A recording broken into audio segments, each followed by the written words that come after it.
বাংলাদেশের দিকে যদি ভারতের আধিপত্যবাদ হাত বাড়ায়, সেই ভারতের আধিপত্যবাদের কালো হাত ভেঙে দেওয়ার জন্য প্রস্তুত আছেন না?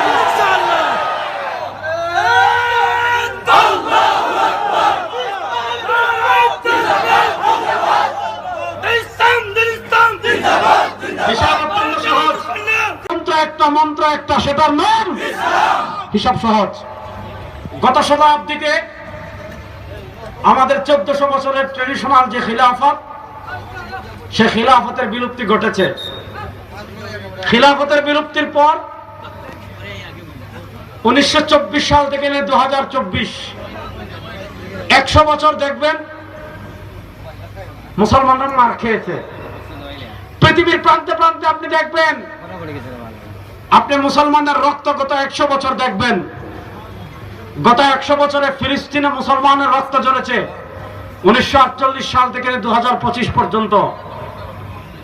গত 100 বছর আপনার আফগানিস্তানের দিকে থাকালে মুসলমানের রক্ত দেখবেন, ফিলিস্তিনের দিকে থাকালে মুসলমানের রক্ত দেখবেন, কাশ্মীরের দিকে থাকালে মুসলমানের রক্ত দেখবেন, ইয়ামানের দিকে থাকালে মুসলমানের রক্ত দেখবেন, বসনিয়া চেচনিয়া হার্জেগোভিনার দিকে থাকালে মুসলমানের রক্ত দেখবেন, আপনারা উইগুরের দিকে থাকালে মুসলমানের রক্ত দেখবেন, লিবিয়ার দিকে থাকালে মুসলমানের রক্ত দেখবেন, স্পেনের দিকে থাকালে মুসলমানের রক্ত দেখবেন।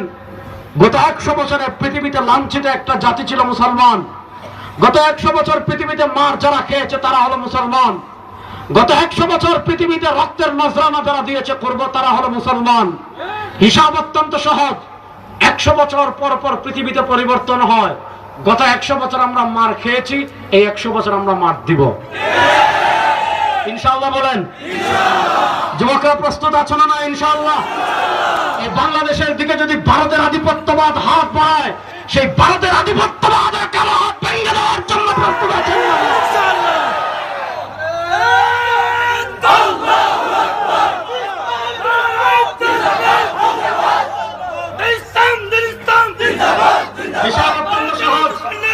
গত 100 বছর আমরা মার খেয়েছি, 100 বছর মার দেব। গত 100 বছর আমরা পরাজিত হয়েছি, 100 বছর আমরা বিজয়ী হব ইনশাআল্লাহ।